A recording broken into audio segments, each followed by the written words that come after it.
Okay, so good day. So now we will discuss about the hypothesis testing.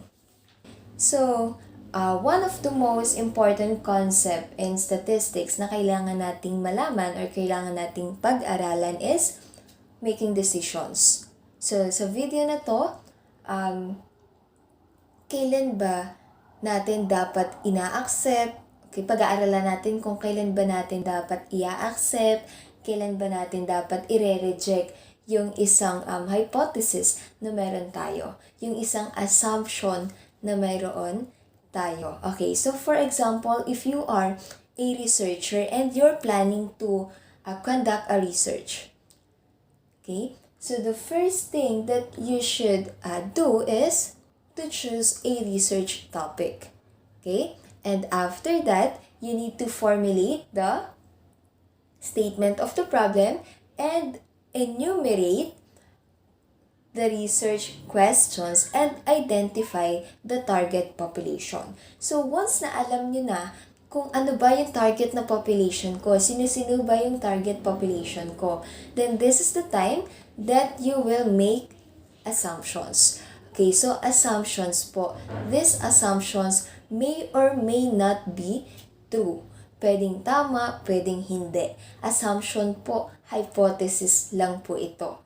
At ito ay tinatawag natin na statistical hypothesis. So we have two types of hypothesis. Meron tayong null hypothesis and alternative hypothesis. So when we say null hypothesis, this is denoted by H sub O, and it is a statement saying that there is no significant difference between a parameter and a specific value.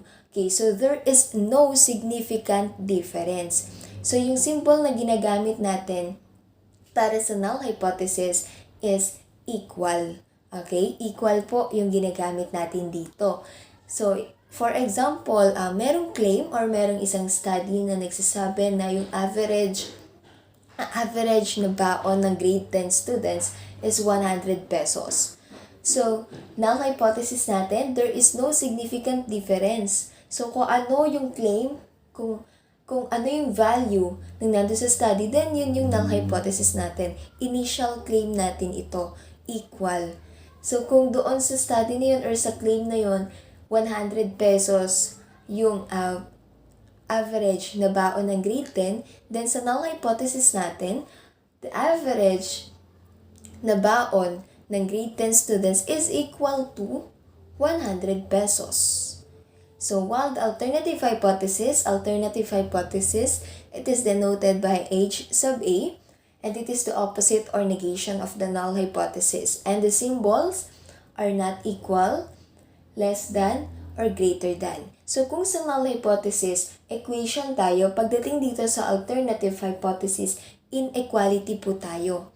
Okay? Kung sa null hypothesis naman, there is no significant difference. Pagdating sa alternative, there is significant difference between a parameter and a specific value. So balik tayo sa study kanina or sa claim. For example, may claim tayo na 100 pesos yung average na baon ng grade 10 students. Then sa alternative hypothesis naman natin, pwedeng sabihin natin na yung average na baon ng grade 10 students is not equal to 100.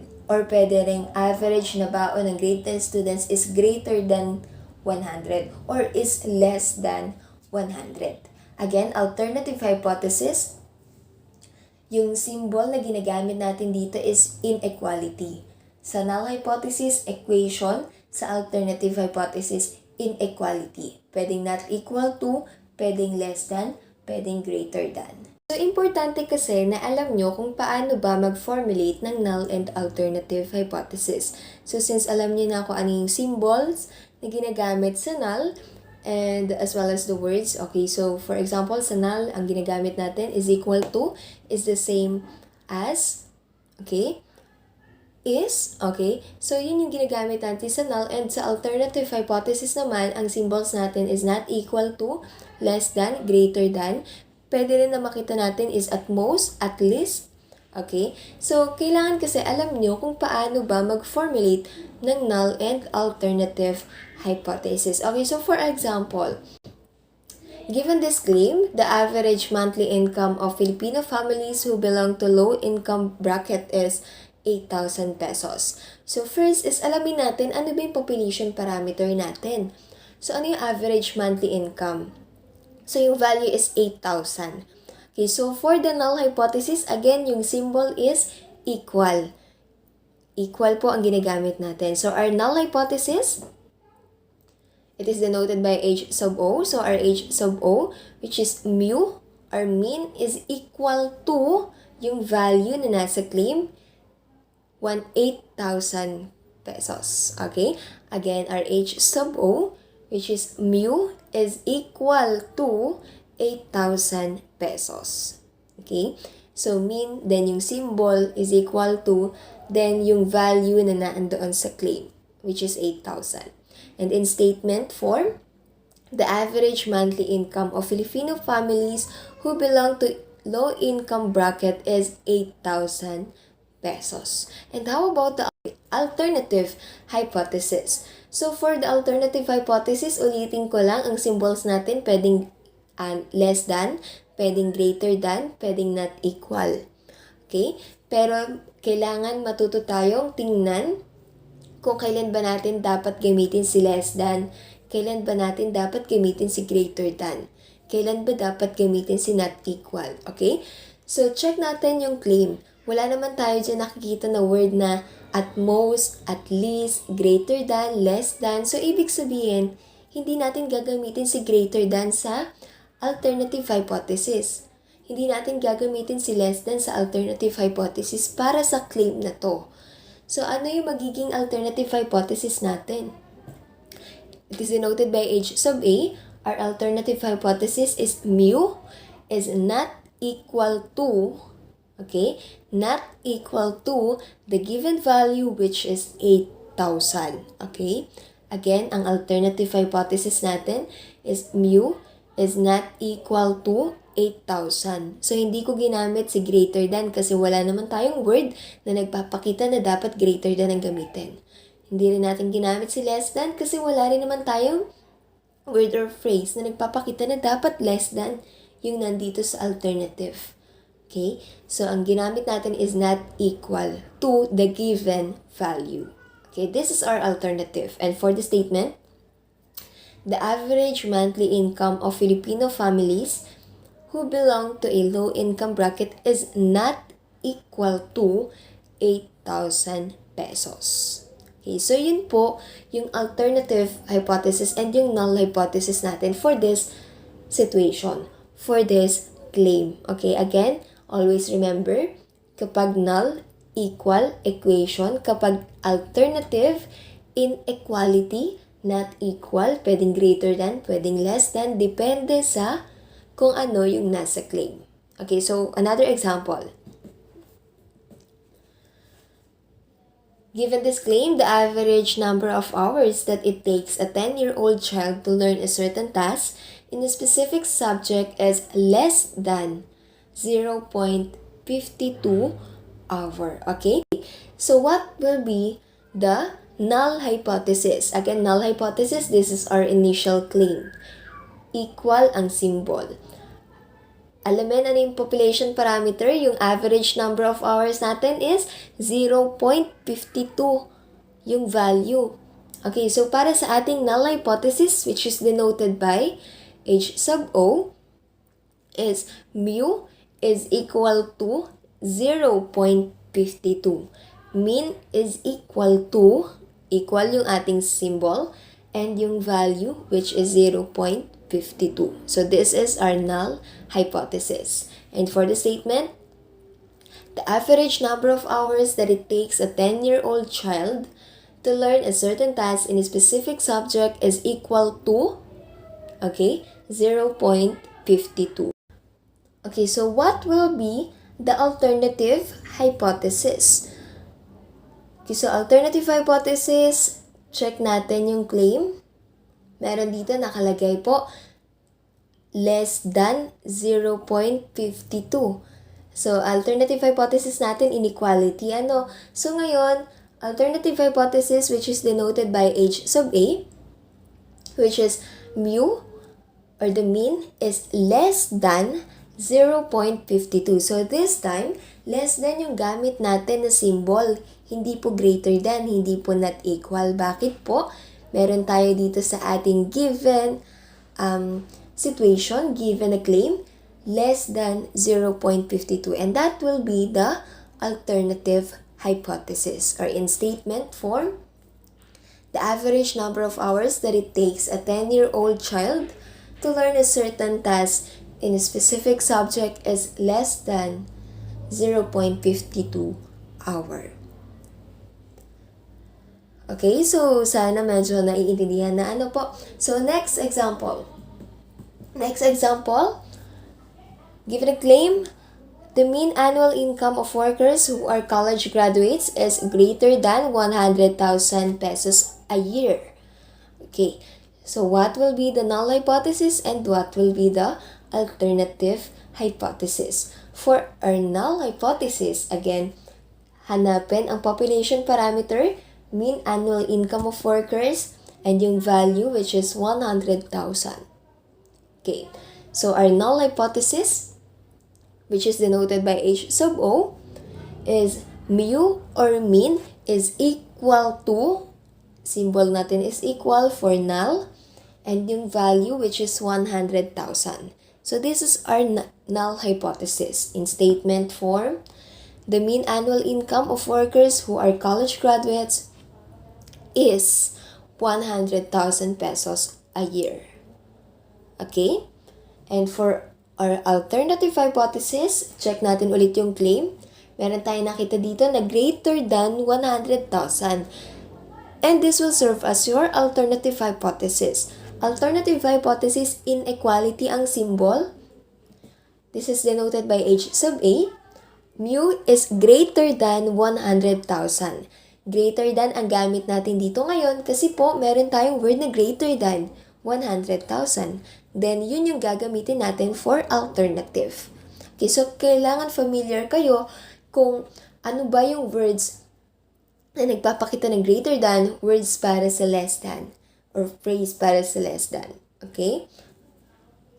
And for the statement, the mean annual income of workers who are college graduates is greater than 100,000 a year. Okay, so yun lang po yung pag-formulate ng null hypothesis and alternative hypothesis, which is magagamit nyo sa mga susunod pang topic. Okay, so in testing hypothesis, we have two types of tests. And malalaman mo kung ano ba yung type of test na meron ako based doon sa ating alternative hypothesis. So, na-discuss na naman natin kung ano ang null hypothesis and alternative hypothesis. So, sa type of test, malalaman mo yun based doon sa alternative hypothesis. Recall lang tayo, alternative hypothesis, ang symbols natin dito is greater than, less than, and not equal. Okay, so first type of test, we have directional test, or tinatawag din natin na one-tailed test. It is a one-tailed test, wherein the rejection region is on one side of the distribution, and it is either on the left or on the right tail of the curve, depending on how the alternative hypothesis is tested. So, binanggit ko na yung symbols na ginagamit natin sa alternative hypothesis is greater than, less than, and not equal.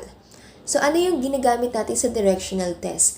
Kapag ang alternative hypothesis mo po, ang symbol ay greater than o di kaya less than, ito po ay directional test. Ito po ay one-tailed test. Ibig sabihin, sa normal curve, ang rejection region niya is either nasa kaliwa o di kaya ay nasa kanan ng curve.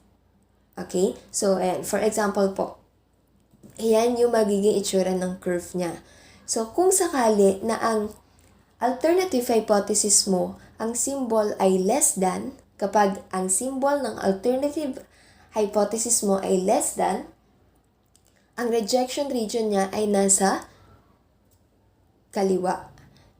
Pero kapag ang symbol ng alternative hypothesis mo naman is greater than, then ang rejection region niya ay makikita mo sa kanan or nasa right tail siya. Okay? So, yun po ang directional test. Again, this is one-tailed test. Ang rejection region lang is either nasa kaliwa or nasa kanan. Ang symbol dapat ng alternative hypothesis mo dito is greater than or less than para masabi na one-tailed test ito. Okay? So, for the level of significance, since one-tailed test lang po ito, yung alpha mo is located lang din sa iisang rejection region. So, for example, yung alpha mo is 0.05, then located lang siya, it's either nasa left tail or di kaya nasa right tail. Okay? So, next type of test is non-directional test or two-tailed test. So, kung kanina ang one-tailed test po, ang symbol ng alternative is greater than or less than, pagdating naman sa non-directional test or two-tailed test, ang symbol ng ating alternative hypothesis is not equal. Okay? Kapag not equal ang symbol ng alternative, this is a non-directional test. So, ano yung magiging itsura niyan? So, sa isang curve or sa curve niya, yung rejection region niya is makikita mo sa parehas na side ng curve. Okay? Makikita mo yung rejection region sa right tail and sa left tail of the curve. Kapag po two-tailed test. Okay po?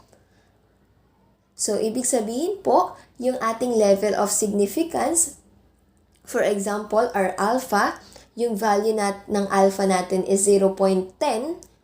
Since dalawa ang ating rejection region, you need to divide it by 2. Okay, so tag-isa, tag 0.05 silang dalawa. Okay? So, yun lang po yung types of test natin. Again, malalaman mo kung one-tailed ba siya or directional ba siya o two-tailed ba siya or non-directional test ba siya. Depende sa kung ano ba yung nakalagay sa ating alternative hypothesis. So, balikan natin yung examples natin kanina. Yung ginawa natin ng null and alternative hypothesis. Ayan, so sa ating first example, our null hypothesis is mu is equal to 8,000.